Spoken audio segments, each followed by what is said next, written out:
Hello. Um, yeah, I'm staying in Bramber tonight. Yeah, I've just washed my hair, had a lovely bath, washed my hair, just plonked this thing on my head.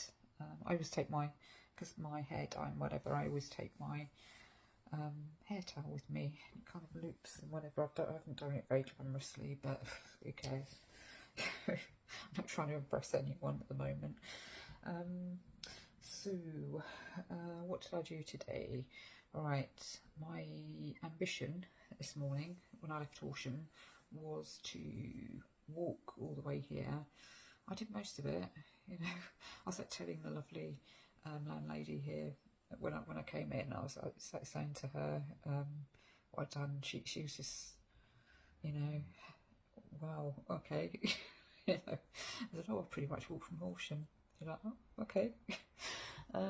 So what happened? Well, you'd see all the photos anyway. Well, you might not bother looking at the photos, or you might not bother looking at this, so I don't care. I'm sure some people will watch this. But,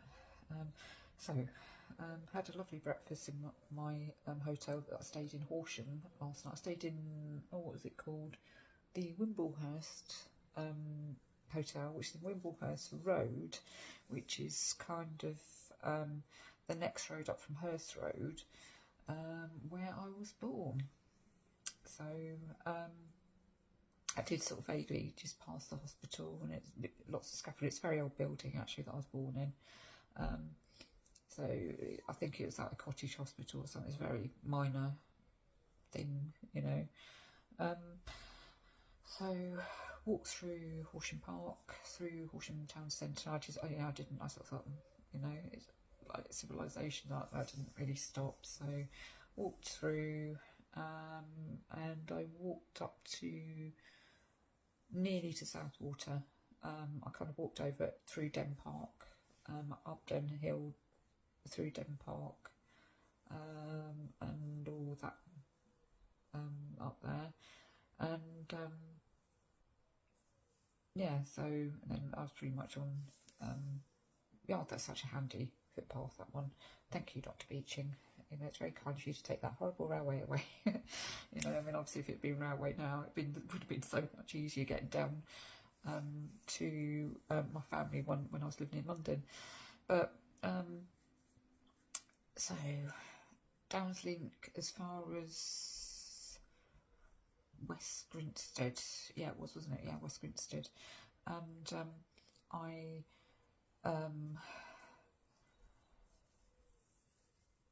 yeah, West Grinstead. I kind of walked over the road. Yeah, before. Yeah, I don't know. I've just been hot day today. I walked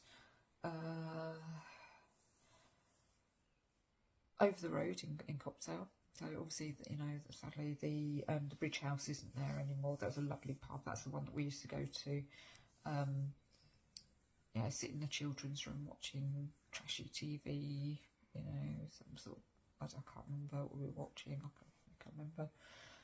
While my parents were in the pub, or possibly if it was just because sometimes up to two of us could go in on a Saturday to work with Dad.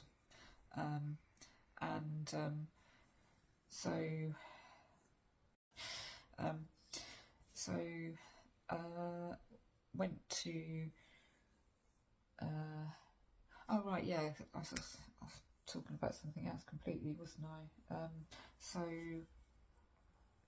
yeah, we were going to work with Dad, so maybe on the way home he'd meet up with a sales rep, like selling camera stuff, you know, a potential supplier, and we were going into the children's room, and you know, my dad, possibly my auntie, possibly my mum would be in yeah, talking to this rep.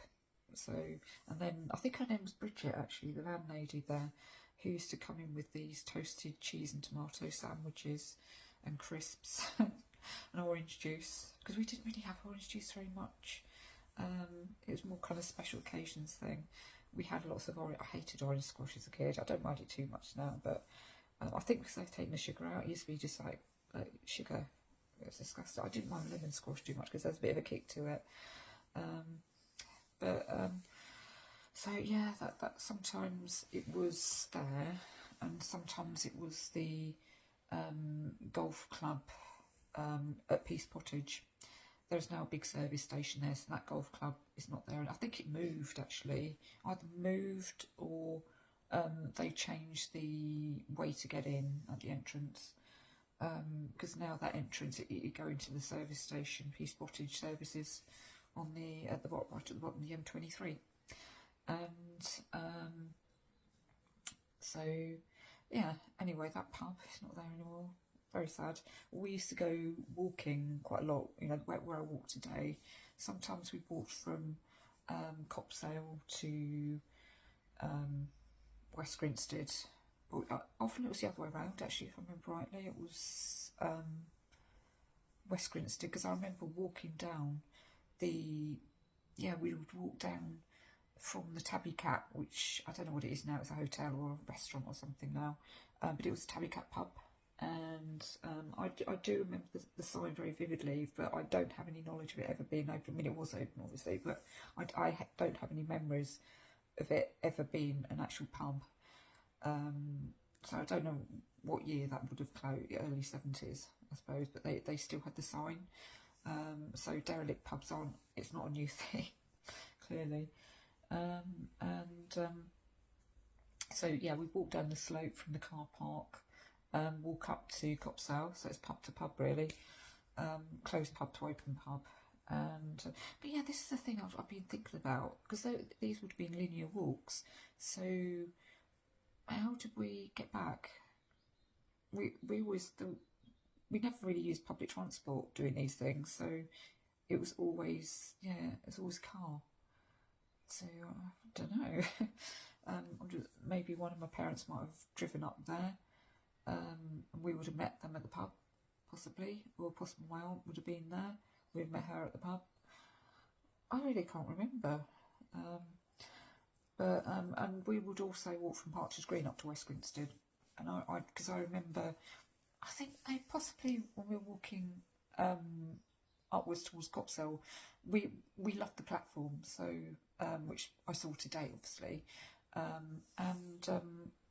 yeah, maybe we would actually go back to the platforms. And one of our parents and my aunt would actually say, it's like, no, we're not going that way.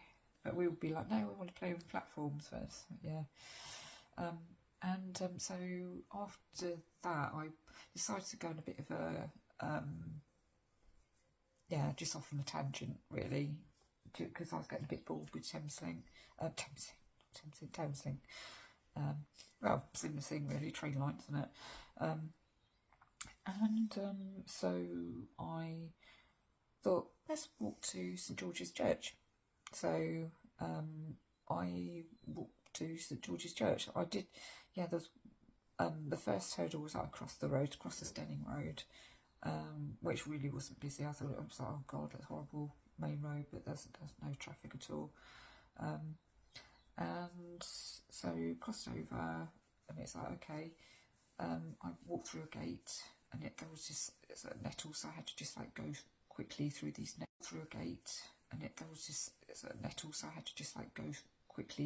nettles. And I'm thinking, okay, this path definitely hasn't been used for a long time. Isn't it? Yeah, so definitely footpath. There's on two of my apps. There was a sign saying footpath, so definitely footpath. And so I kind of walked around where I thought, okay, I'll walk this way, but I should be walking over this field, but there were a load of crops on the field, and there wasn't a clear path, because often you come up to the footpath and there'd be crops, and but there's actually a footpath through. I don't know whether this is something that the farmer deliberately does, just to sort of, okay, it will make a footpath because it is a footpath sort of thing, but some farmers obviously don't, but it might be, you know, some of the paths, basically just people who aren't as polite as me, maybe, who just like, sorry, this is a footpath, just walk straight through the middle of the crops, so they form a path. But that was me very politely walking around the edge of the field, and I got to kind of a certain point, and it's just like, no, I'm kind of veering off, you know, I can't actually I physically need to walk across this cross. So I walked round and I walked, yeah, pretty much the circumference of the whole field, I suppose. So, yeah, I was a very polite hiker today. Well, polite in one way, not very polite in the other way, because I was just like, bloody hell, bloody farmers, you know, whatever. Farmers are great, you know, but not sometimes when it comes to footpath. Yeah, anyway. So eventually I found, I just kind of walked around and found the church. And do you know, it's smaller than I remember it. Because I think the last time I was actually physically in that church was my brother's wedding, and that was 2002. So I was an adult, definitely was an adult then, a younger adult. But I just remember thinking, oh, God, it's old, it's a lovely church. It really is a beautiful church. A lot smaller than St Michael's, which is the one in Partridge Green. So, yeah, and that's the one I was kind of remembering. I was sort of thinking, oh, St George's is going to be a similar size. It's not, it's much smaller. Yeah, it's much smaller. Yeah, so I saw, sort of looked round, because I was christened in St George's, and I saw the font, and it looks very, very old, so more than likely I was actually christened from that font. So yeah, that's cool. I know at St Michael's they've actually got kind of a register or a board with all the baptisms since like 1900 whatever. And I don't know, my older sister is actually on the roll at the back of the church there. Because she was the only one of our family who got christened at St Michael's. The other three of us got christened at St George's. So whether it was just, it was just easier to get a slot, or that's where they were doing all the baptisms and the christenings back then, I don't know. Yeah, so I was kind of vaguely looking around. I was the only one in there, and kind of vaguely looking around to see if there was one like that at St George's. There isn't. You know, they might have one tucked away somewhere, but I couldn't find it. But, you know, I know I was christened there, so I've got all the photos. And so after that, I came around, I walked kind of along the river, the Ada, one of the many, many branches of the Ada, to nearly into Partridge Green. I was like walking on, and it's like my map was telling me to go this way, and then it was just like, oh yeah, it's taking me right up. You know, I wanted to get back on Downslink again, so I kind of doubled back a little bit. That's fine. So I got to Partridge Green. I was absolutely exhausted. I think it was because it was very sunny today. I didn't have a hat. I must, you know, start taking my hat out again with me. So I was just feeling like, oh, you know, I don't know if I'm going to make it to Bramber. I know it sounds really pathetic, but so I got a cold drink, really lovely cold drink actually, juice from the local shop. There's been many, many things. It's a co-op at the moment. It's been a spa. Actually, it was a wavy line. That's my first memory of it. When I was a young child, being a spa. Actually, it was a wavy line. That's my first memory of it. When I was a young child, it's a wavy line. Then I think it was called Toe Bits or something. I think that was just a private, not a family, ran it. So yeah, it was just a local businessman just took it over or something. Was he Mr. Tobit? I don't know. And then it was a spa for years, and then possibly other things. It's co-op now. So yeah, did that. Then I walked up to the bus stop. So I was thinking, oh, okay, yeah, I've got about 10 minutes. So I was waiting and waiting. I saw the Horsham bus because it's the 17 bus that goes between Horsham and Brighton. I needed the Brighton bus, obviously, going south. And I was going to basically get a bus to Henfield, which is kind of the next station on Downslink.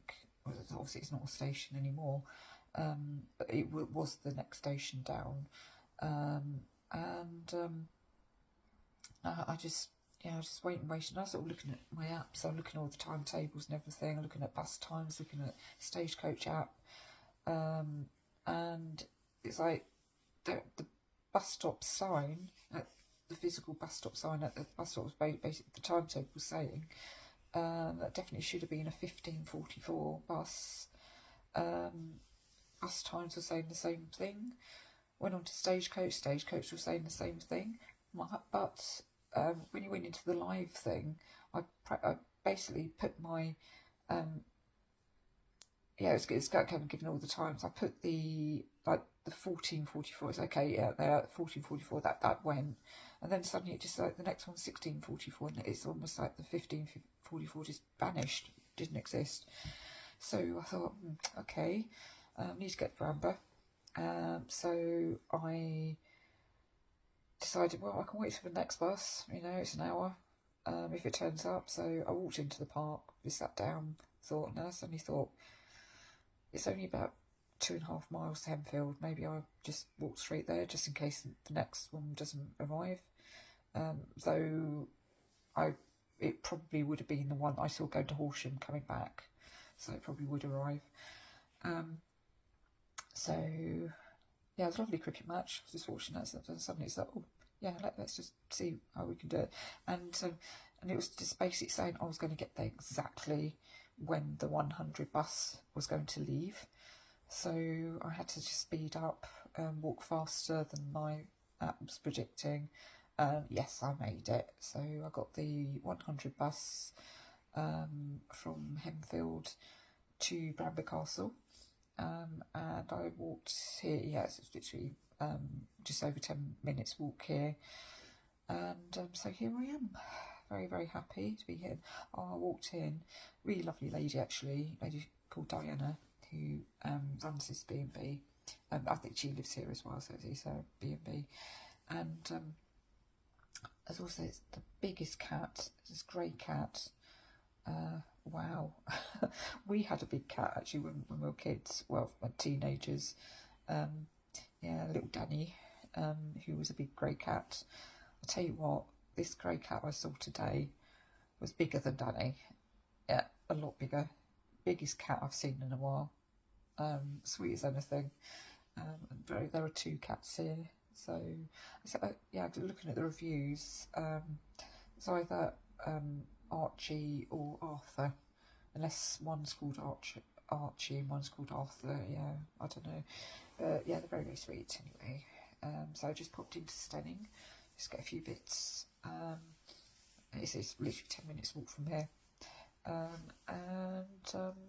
Yeah, so here I am, had a bath, washed my hair, all ready for another day's hiking tomorrow.